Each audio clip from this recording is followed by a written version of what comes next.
professor Paulo Flores. É assim, uma imensa honra estar recebendo o senhor para estar aprendendo um pouco do seu vasto conhecimento, né, nesse vídeo. O professor Paulo Flores, ele possui mestrado pela Universidade Federal da Bahia, possui o doutorado em radiologia pela Universidade de São Paulo, é livre docente nessa mesma universidade, e também o professor Paulo é professor titular da Universidade Federal da Bahia, onde desempenha diversos papéis, entre eles a pesquisa e o ensino. Professor Paulo Flores, muito obrigado pelo aceite e fico muito feliz de passar esses momentos com o senhor, aprendendo com o senhor. Eu que agradeço, Marlos. Aliás, não é de hoje e também não é segredo para você que eu admiro muito o trabalho que vocês fazem, inclusive o trabalho da odontologia contemporânea, da ortodontia contemporânea, melhor dizendo. Desde o princípio, eu gostei do projeto e não perco a oportunidade de elogiar vocês. E participou desse projeto na nossa primeira turma. Até hoje, vários alunos lembram daquela magnífica aula de ressonância magnética, né? E um dos temas que a gente vai estar abordando aqui hoje. Professor Paulo, para a gente iniciar nessa conversa, eu gostaria muito que o senhor compartilhasse com a gente um pouco da sua história, né, profissional, acadêmica, toda ela dedicada, né, tanto ao ensino como ao diagnóstico voltados às imagens, né, radiológicas. Para resumir, até porque já são muitos anos, na verdade, eu diria que eu aproveitei uma oportunidade que se me apresentou em 1980. Naquela época, o governo federal tinha a figura do professor colaborador nas universidades federais, que era um professor que ia ficando, e em um dado momento, acabamos por ser absorvidos, né, como integrantes do quadro, isto porque na Universidade Federal da Bahia, particularmente, tinha mais colaborador do que professor do quadro. Então, a pauta de greve sempre era a inclusão dos colaboradores, o regime militar ia perdendo força, e, afinal, tive a felicidade de ser incluído no quadro em 1980, né? De sorte que eu sempre faço a referência. Eu entrei pela janela na Universidade Federal da Bahia. Não era uma coisa muito confortável. E isso eu consegui corrigir agora mais recentemente, quando fiz concurso em 2012 para professor titular. Aí eu virei professor concursado da Universidade Federal da Bahia, tirei essa manchinha do meu currículo, mas foi uma oportunidade que eu procurei aproveitar da melhor maneira possível, porque, afinal, era o que eu gostava de fazer e, afinal, era ao que eu pretendia me dedicar como profissional. A atividade clínica nunca me encantou muito, né, porque é o perfil de cada um. Então, eu abracei a carreira de professor e dei o melhor de mim até o momento, continuo dando, a verdade é essa. No seu legado deixado aí ao longo da sua carreira, nesses 3 livros que o senhor publicou, né? Eu queria que o senhor falasse um pouco do livro de Radiologia Odontológica, pelo que me consta, é um dos livros mais adotados nas universidades brasileiras, nas faculdades de odontologia. O livro que eu tenho aqui em mãos, que eu, né, guardo com muito carinho, de tomografia computadorizada. E agora, por último, o livro de articulação temporomandibular, que é essa região para muitos ainda desconhecida e que o senhor já conhece, né? Pelo menos pelo que eu vejo das entrevistas do senhor, há mais de 20 anos trabalhando com ela, né, através das ressonâncias magnéticas. Eu vou começar pelo princípio, que são as minhas amizades. Eu tenho muitas amizades valiosas em muitas universidades, em muitos lugares. E tenho, não poderia ser diferente, amizades substanciosas que eu trago, amigos que eu trago no coração, na FOP da Unicamp de Piracicaba e na USP, né? De sorte que o primeiro projeto partiu exatamente de um grupo desse, que é o grupo da FOP do professor Francisco Reiter, e de um egresso da FOP, que hoje é professor no Ceará, professor Lúcio Curita, e, e tivemos a ideia em conjunto. Na verdade, todo o processo foi capitaneado pelo professor Lúcio, era a primeira experiência de todos nós, e a proposta foi fazer um livro de tomografia, que ainda não tinha no mercado, né, só sobre tomografia, e assim partimos para esse projeto que se concretizou em 2012, foi lançado no Congresso da Abro do Rio de Janeiro. Né? Tomamos gosto, né? E aí veio a segunda ideia. Né? Nosso mercado estava tomado, né, de radiologia odontológica por títulos estrangeiros. Os autores nacionais que prevaleciam há um tempo atrás já não eram mais os indicados das diversas faculdades. Então, nós resolvemos brigar por esse mercado.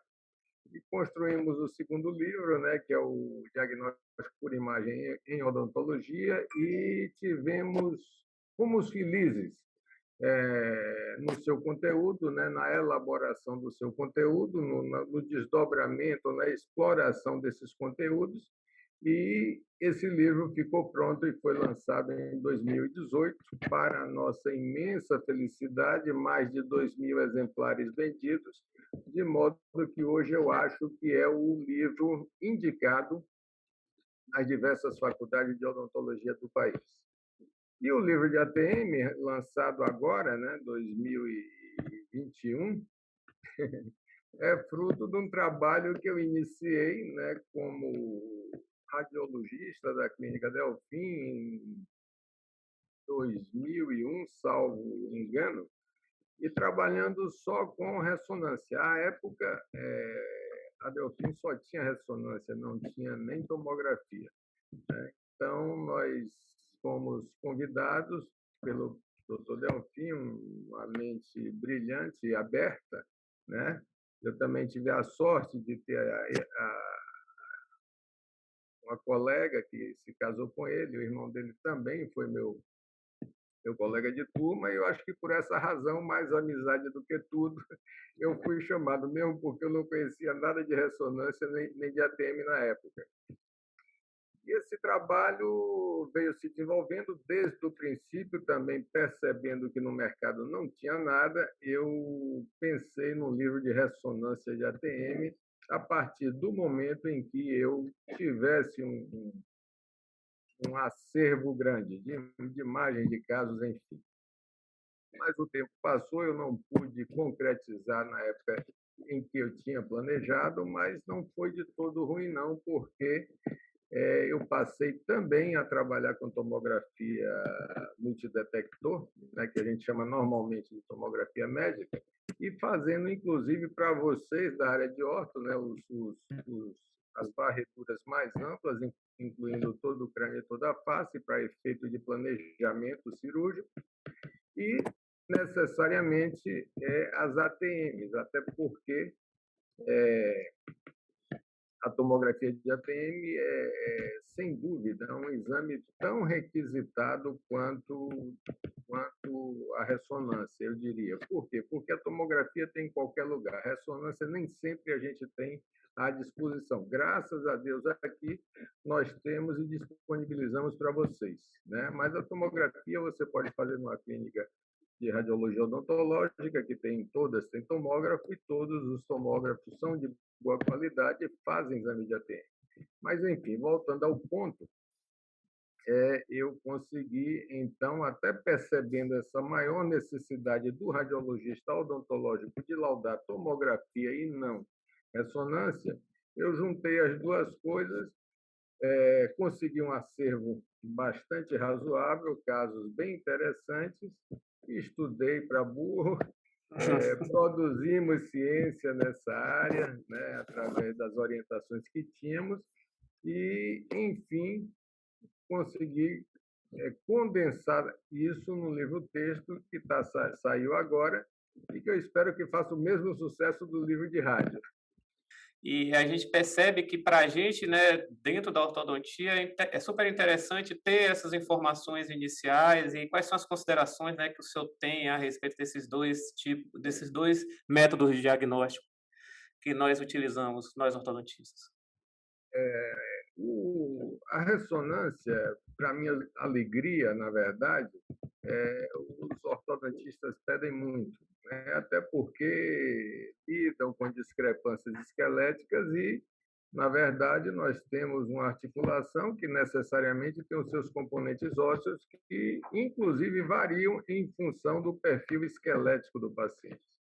Então, os endodontistas, os ortodontistas hoje solicitam com muita frequência para saber qual é a condição articular pré-tratamento, né? Para já mexer sabendo o que é que tem lá de positivo ou negativo, né? Para que não seja atribuído ao tratamento um eventual sintoma que venha a aparecer e que tenha relação com a TM. Então, isso é muito interessante e a gente hoje tem uma série de profissionais da orto que solicitam exame de ATM previamente à implementação do tratamento, né? Certo. E a tomografia, vocês me obrigaram a estudar. Por quê? Porque as varreduras que vocês querem, principalmente ou sobretudo quando vão fazer um exame ou um planejamento de tratamento casado com a cirurgia ortognática, vocês sempre pedem o escaneamento da face, do complexo crânio-facial. É isso? Então, é uma varredura bastante ampla, que nem sempre é possível fazer num tomógrafo Conibin, né? Então, na Multislice, nós não temos problema de FOB, podemos fazer a varredura da extensão que quisermos, né? Mas isso me trouxe um problema, que vocês me trouxeram, na verdade, e eu agradeço, porque eu gosto desses desafios. A gente passou a ter na imagem os espaços cervicais supraioides do pescoço, passamos a ver ouvido, passamos a ver olho, passamos a ver cérebro. Não conheço tudo, nem tanto quanto os médicos, pelo amor de Deus. Mas, efetivamente, se aparecer alguma coisa fora do normal, a gente tem que saber identificar, né? E é por isso que hoje adentrei a parte de pescoço, nas imagens do pescoço, chamados espaços cervicais, supraioides, porque os infraioides já são uma área que vocês não pretendem ver, sempre do ocioide para cima, né? E já é parte, inclusive, já criei um capítulo para uma nova edição do livro de tomografia computadorizada, que é o capítulo de patologia dos espaços cervicais, patologia por imagem, né? Então, já é uma outra matéria que normalmente não fazia parte do nosso escopo, do escopo da radiologia odontológica, mas que eu trago, já construí um capítulo basicamente informativo para que chame a atenção dos radiologistas que deem uma olhadinha ali para ver se não tem nada de anormal, né? Também esse está em construção, que é um capítulo de patologia das glândulas salivares, que nós temos aberto mão de uma forma inexplicável, né? Glândula salivar também diz respeito ao dentista, correto? Principalmente, talvez, ao dentista, mas em função do espaço parotídeo também ser um espaço cervical e de domínio dessa área de patologia do pescoço, tem ficado a cargo do médico, né? Que, obviamente, lauda com perfeição e tal, mas nós não podemos nos acanhar e não laudarmos, né? Não podemos deixar de laudar glândula salivar, seja ela qual for, né? Aqui é mais acometida a parótida, perfeito? Então, esse é outro capítulo também que vai ser inserido nessas próximas edições de livro. E órbita e ouvido eu estou tateando ainda, e crânio já é uma área mais específica, obviamente que qualquer anormalidade, alteração da morfologia não é muito difícil de identificar, mas efetivamente, se você não souber olhar, não vai saber que está fora do normal, está fora do padrão, né? De todo modo, para tranquilizar os radiologistas, né, quando os pacientes têm condições nessas áreas, normalmente já é sintomático, já procurou o médico, então ele já vem com um históricozinho indicando que tem ou teve uma lesão em determinada área. Professor, em relação ao entendimento das vias aéreas através da tomografia, como é que andam esses estudos também? Olha, esse é um tema que eu tenho umas propostas guardadas, mas não dá mais para fazer, para ser o executor das propostas. Então, estou esperando que alguém se apresente para nós discutirmos as ideias que a gente tem, né? E para viabilizar algum trabalho de publicação, algum trabalho de pesquisa, até porque, em termos de vias aéreas, hoje o meu laudo é baseado na observação. Eu não tenho ainda comprovação estatística, científica, porque não testei. É exatamente o que eu estou dizendo, não tenho tido tempo de executar trabalhos. Então, eu estou trabalhando com dados ou com impressões diagnósticas baseadas na minha observação pessoal, né, e dizendo se a via aérea está livre, ou se tem obstrução, se a obstrução ou se a secção transversal é limitada de forma leve, moderada ou severa, mas, repito, isso é um laudo baseado na minha experiência, mas não ainda no ciência, porque não é uma hipótese testada. Na área da ressonância magnética, né, principalmente da articulação temporomandibular, quais seriam os meios, o senhor falou muito das observações até para um tratamento, uma prévia de um tratamento ortodôntico, o que é que nós ortodontistas, né, poderíamos prever, seja no paciente, eu acho que basicamente paciente sintomático, né, que normalmente procura o tratamento ortodôntico, dentre outras possibilidades, até por um meio estético, mas na anamnese a gente vem a detectar possíveis sinais de alterações, seja, né, a nível de ruído do disco articular ou de qualquer outro tipo de alteração que faça parte daquele sistema estomatognático. Eu sempre reclamo isso dos solicitantes. Olha, se detenham no exame clínico e me passem alguma informação. O exame clínico é sempre soberano, né? O de imagem é sempre complementar e nem sempre vai casar com o que você está observando clinicamente, que o paciente está sentindo, né? Mas a minha reclamação é para que sempre haja um exame clínico detalhado e essa informação nos seja passada de forma resumida para que eu sempre faço isso, olha a história clínica, para que nós nos balizemos, inclusive, pelo clínico que vocês escolheram, né? Então, é sempre interessante um exame clínico bem detalhado, tá? E a informação para a gente é substancial, é importantíssima.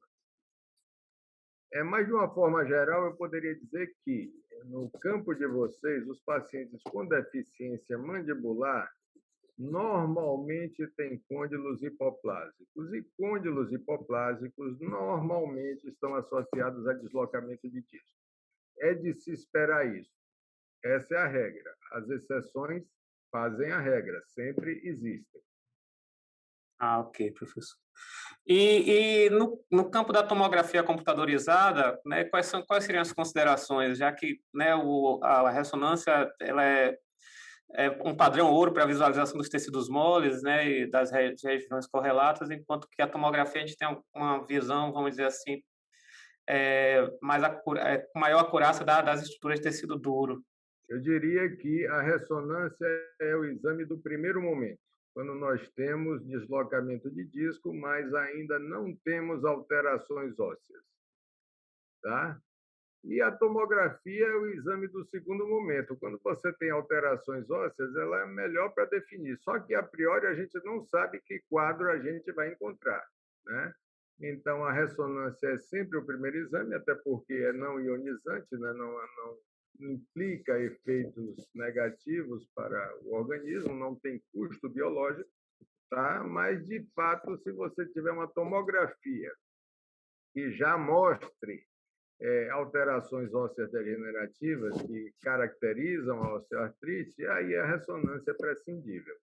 Professor, em relação, né, à própria articulação temporomandibular, né, enquanto estrutura anatômica e, enfim, como o senhor tem, né, um conhecimento bem aprofundado, quais seriam as considerações que a gente, como clínico, né, como aqueles que estão no atendimento direto ao paciente, teria que ter, né, para se observar e para se levar em consideração, seja no aspecto de normalidade ou seja no aspecto de uma patologia instalada? Eu sempre comento o seguinte: se você se propõe a tratar, você tem que conhecer tudo. E conhecer tudo significa conhecer o básico, a anatomia. Por quê? A gente acabou de comentar. Se você não sabe o que é normal, não sabe quando esse normal está fora do padrão, tá?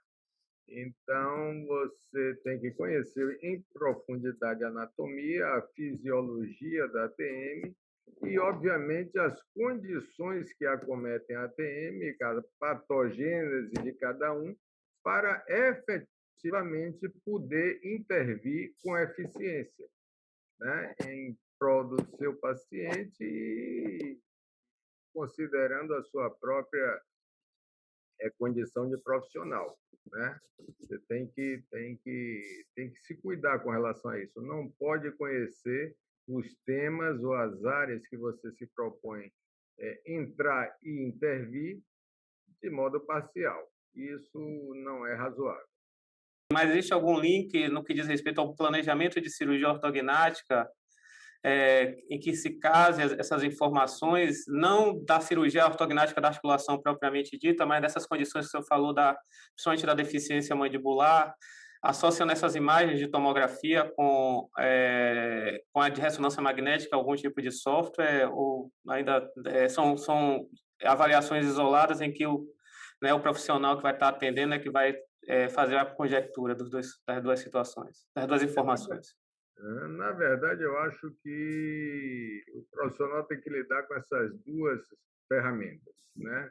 Primeiro, a ressonância, que vai lhe dar um diagnóstico preciso da situação, e segundo, quando for o caso, a tomografia, porque vai lhe permitir, por exemplo, numa substituição de côndilo, fazer um planejamento mais acurado, mais preciso, o que seria razoável tanto para o paciente, né, um transcirúrgico em menor tempo, e um pós-operatório, por conta disso, também mais tranquilo, visto que não é uma cirurgiazinha pequena, é uma cirurgia bastante razoável. A própria tomografia computadorizada de feixe cônico, a gente tem diversas aplicações enquanto método diagnóstico ortodôntico, seja nas diversas janelas que a tomografia nos mostra, num corte coronal, num corte axial e no sagital, né, seja para diversas avaliações. Eu queria saber em que pé está hoje a acurácia das imagens tomográficas no que diz respeito às espessuras de cortical óssea, estrutura periodontal de suporte, visto que me parece que na tomografia de feixe cônico a gente ainda não tem uma fidedignidade dessas estruturas. Na verdade, todo exame tem limitações, não é absoluto, né? Você, por exemplo, uma solicitação de vocês, se nós pegarmos uma bateria anterior para avaliar a tábua óssea vestibular, né, ela é tão fina, né, às vezes, e não raramente, na verdade, é a própria cortical alveolar, é a própria laminadura, né, nada além daquilo. Então, às vezes, ela é tão delgada que chega um momento em que o exame não consegue pegar mais. Pode haver uma discrepância entre o que você mede que oferece como informação para o profissional e o que o profissional, de fato, vai encontrar lá. Mas eu diria também que essas discrepâncias não são muito grandes, tá? Mas sempre pontuar, não tem exame absoluto. Tá? Quando a lâmina é muito delgada, em algum momento você vai perder a sua visão. De sorte que, em princípio, não tem uma lâmina presente, mas, de fato, você pode encontrar. Tá? Tal a espessura mínima que ela apresenta para determinados pacientes. Mas, efetivamente, é uma informação extremamente útil, porque se você consegue acertar em mais de 80% dos casos, né? Então é uma informação substancial, diferente da informação que a gente dá para o endodontista, né? O endodontista quer saber se tem fratura. Nesse caso, o exame tem que ser 100% fidedigno. Não é, nenhum exame é. Então, nunca é prudente arriscar que existe uma fratura, porque mesmo se essa fratura não tiver uma disjunção dos segmentos fraturados, não tiver nada no canal que produz artefato, ela pode não ser visualizada na tomografia. Ou seja, não tem 100% de acerto. Seria a mesma coisa, então, a gente, de falar da detecção do diagnóstico também de uma anquilose dentro alveolar? Esse é um diagnóstico para vocês, né? É aquela limitação do exame. Chega num momento que você não vê e não tem certeza se exatamente está acontecendo algum problema ou não. O que é que a gente pode oferecer em termos de diagnóstico? Olha, nesse ponto tem um apagamento do ligamento periodontal. Pode ser que exista uma anquilose aí, tá? E eu acho que até também não testei essa hipótese, mas eu acho que até é difícil testar, até já quis, mas não testei.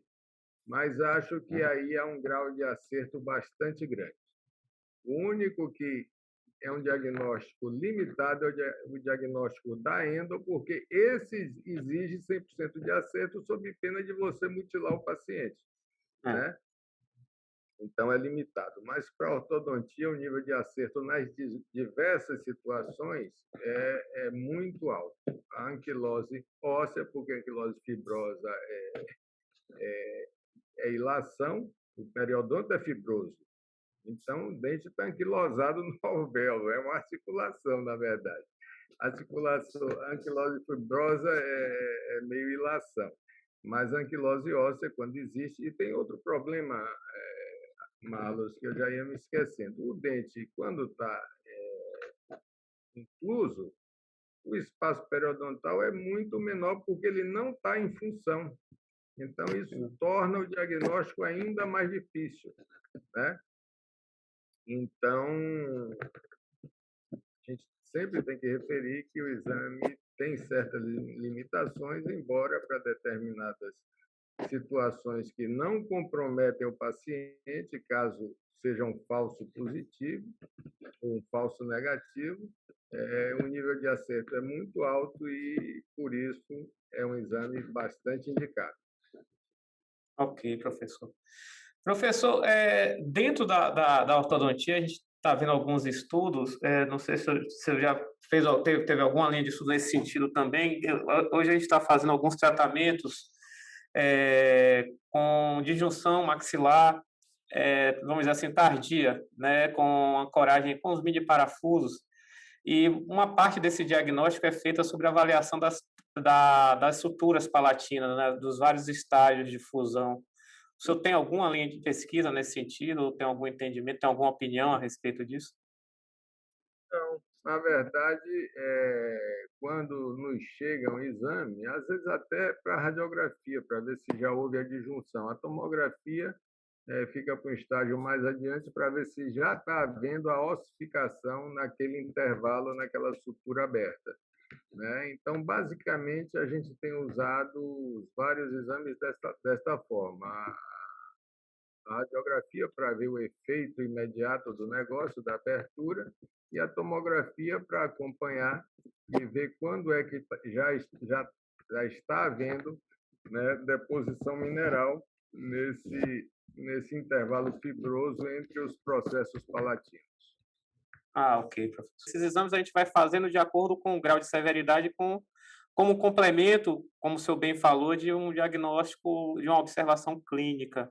Eh, Em alguma situação específica, seria, como a gente sabe, por exemplo, a tomografia hoje, um dente impactado, a gente, via de regra, a gente utiliza a tomografia para ter um diagnóstico, seja da localização desse dente impactado, como da relação desse dente com as raízes dos dentes vizinhos. Existe uma condição de sine qua non de se pedir sempre, ou seja, uma ressonância magnética ou uma tomografia computadorizada? Eu diria que a ressonância, você tem a liberdade de pedir em função de não ter custo biológico, né? Então, é interessante pedir para ver qual é a condição prévia das ATM do paciente. É uma informação que eu creio que para vocês é interessante, é importante, né?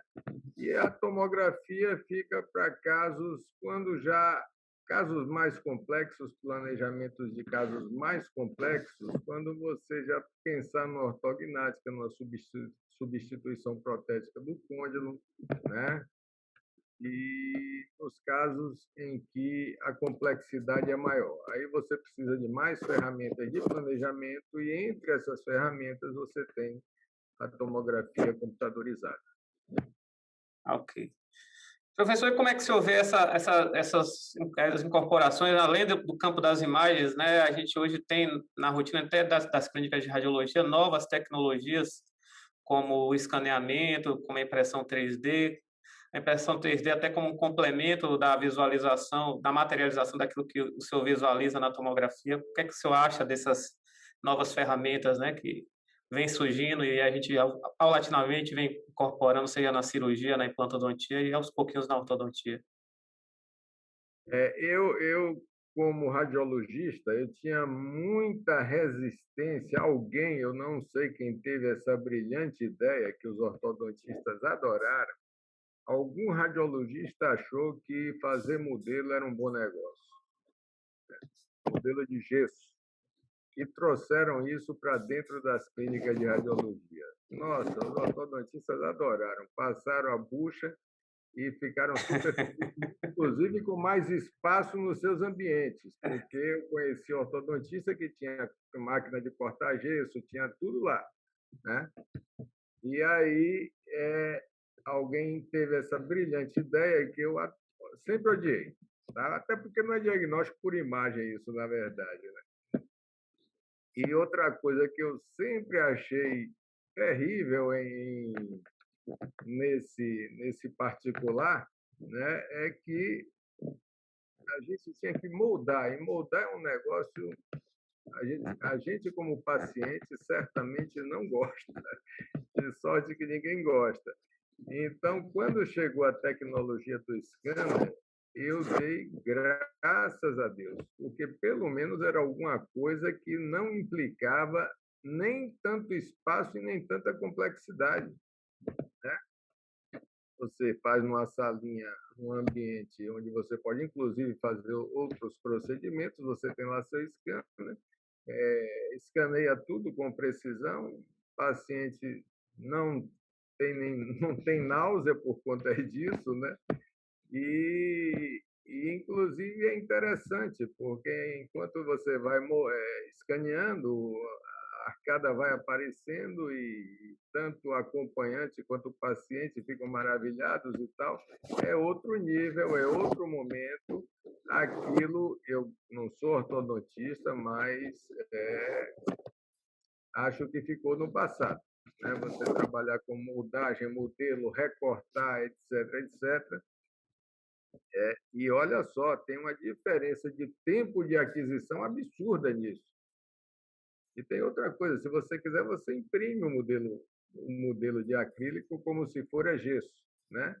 Então, você tem toda uma flexibilidade, uma praticidade, e isto é uma coisa de tecnologia que recentemente me encheu os olhos, porque eu ia me livrar de um fardo, que era um modelo de gesso. Moldar, recortar, era um terror. Fora aquele decantador do resto do gesso, né, que ficava lá, que, nossa senhora, entupia encanamento, tinha um odor mal desagradável e tal. Enfim, ficou no passado. Hoje para tudo, né, para todas as especialidades, né, eu indicaria o escaneamento, porque é outro momento da história da odontologia. Quais são, né, as perspectivas futuras que o senhor vê justamente nesse campo, né, da pesquisa das imagens, seja da ressonância, da tomografia? O senhor percebe na literatura que vem a surgir, vem acrescentar no diagnóstico odontológico como um todo, independente da especialidade? Sim, voltando ao tema que a gente já tinha abordado, né, eu falando dos espaços cervicais e das glândulas salivares no diagnóstico por imagem, por conta disso eu tive que me aprofundar na ressonância, que eu estava limitado às imagens ou às sequências que eu usava. E outras tantas lá que os médicos usam no dia a dia, eu não, não tinha interesse porque não tinha necessidade imediata. Hoje já muda isso de figura. Isso já muda de figura, melhor dizendo. Por exemplo, para diagnóstico das patologias das glândulas salivares, nós temos uma sequência em difusão que traz informações maravilhosas e diagnósticas para as patologias das glândulas. Então, a gente está se aprofundando, adentrando nesse campo e tentando enriquecer e agregar mais ferramentas de diagnóstico ao dia a dia do diagnóstico por imagem, e isso, obviamente, beneficia a todas as especialidades, inclusive a orto, sem dúvida alguma. Aliás, Ok. para a orto, eu estou também mexendo no meu protocolo de ressonância de ATM, por incluir novas sequências que tragam mais informações sobre, por exemplo, a sinóvia da cápsula articular, a camada interna da cápsula articular. Então, eu estou, muito provavelmente, já vou agregar mais uma sequência que traga informação sobre a condição de normalidade ou de hiperplasia da sinóvia em determinados casos.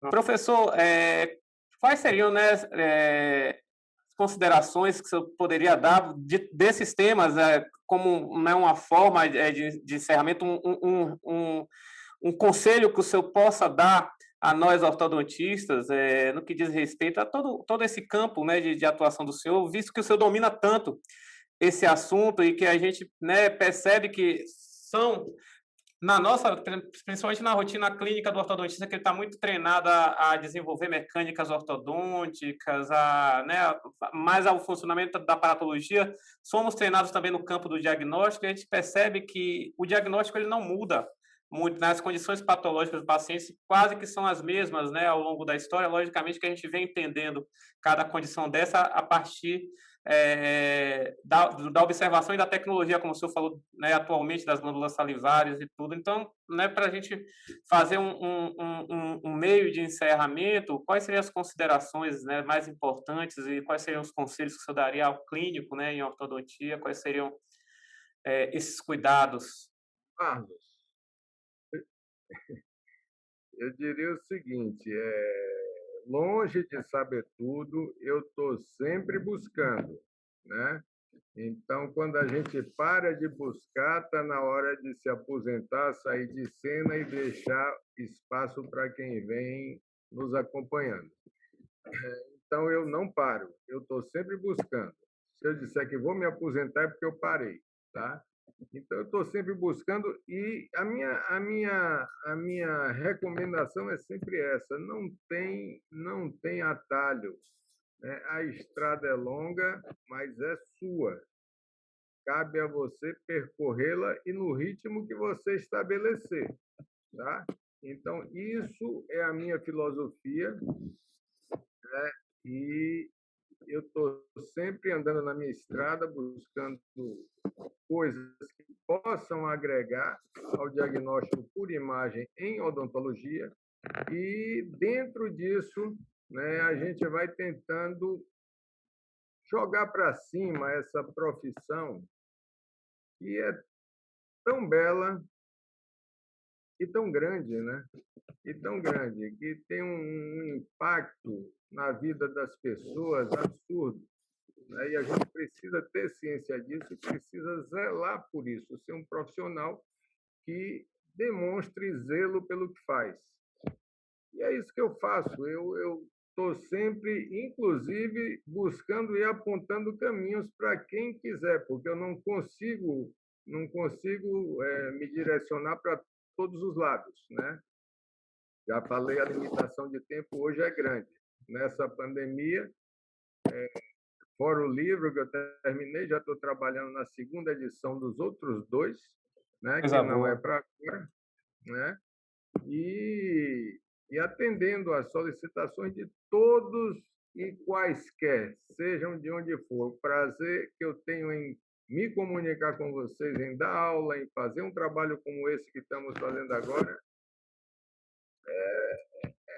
me traz vivo, é fundamental para mim. Adoro, quero estar sempre nisso, tá? Porque isso me faz viver. Esse meio, essa postura me faz viver. Eu tenho que estar estimulado, tenho que estar buscando, tenho que estar sempre atrás de alguma coisa que eu ainda não sei. E eu percebo, e por que eu sempre estou atrás? Porque eu percebo que quanto mais eu aprendo, menos eu sei, ou melhor, mais consciência eu tenho de que sei pouco. Eu não posso parar, né? Ninguém pode parar. Informação está aí, outra coisa que eu sempre falo, está disponibilíssima. Mas se você não absorver a informação, ela vai estar apenas disponível. Você não fez nada com ela. Essa facilidade que a gente tem hoje de ter todas as informações à mão é uma coisa absurda para quem viveu um tempo que a informação era difícil. Né? Você não, mal tinha o sistema de telefonia convencional. Sim. Né? Só que você precisa absorver essa informação, precisa ler, precisa sempre estar buscando, sempre evoluir, porque senão o desenvolvimento te atropela. Então, é isso que eu procuro fazer no meu dia a dia. Mas todo esse trabalho meu tem um objetivo, a odontologia e vocês que são a odontologia de hoje. A odontologia como um todo é que agradece, professor Paulo, né? Todo esse legado, né, que o senhor tem deixado e que o senhor ainda vai deixar muito, né? Que a gente percebe a sua gana em realmente multiplicar, né? O senhor fala que as tecnologias mudaram, mas a gente percebe que o senhor está sempre conectado com conhecimento em cima de qualquer tipo de plataforma, seja a presencial, a virtual né, e os seus trabalhos estão em diversos periódicos e também está materializada nos livros que o senhor publicou e pela sua gentileza também, né, a sua acessibilidade, a sua atenção, seja né, nos ambientes em que o senhor trabalha, tanto acadêmico como profissional, isso pelo menos para quem mora aqui em Salvador, é um grande privilégio e isso é notório, né?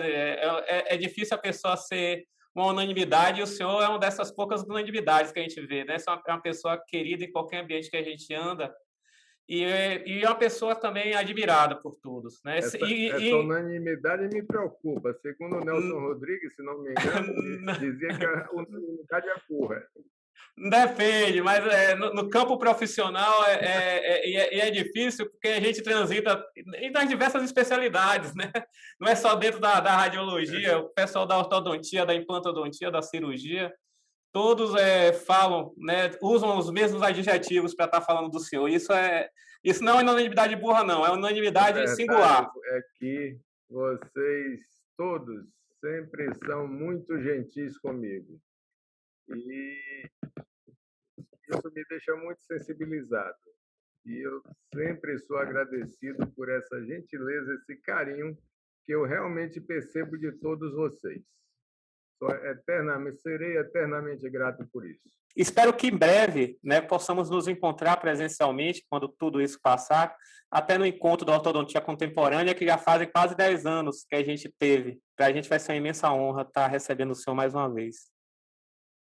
Não tem mal, como diria minha avó, não tem mal que nunca se acabe. Então, isso vai passar e certamente nós vamos nos reencontrar, mesmo porque a exposição virtual não substitui o abraço.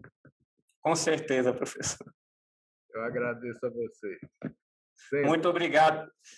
Nós que agradecemos ao senhor sempre a sua gentileza, a sua atenção e, né, a sua forma de comungar e compartilhar seu conhecimento. Muito obrigado, professor.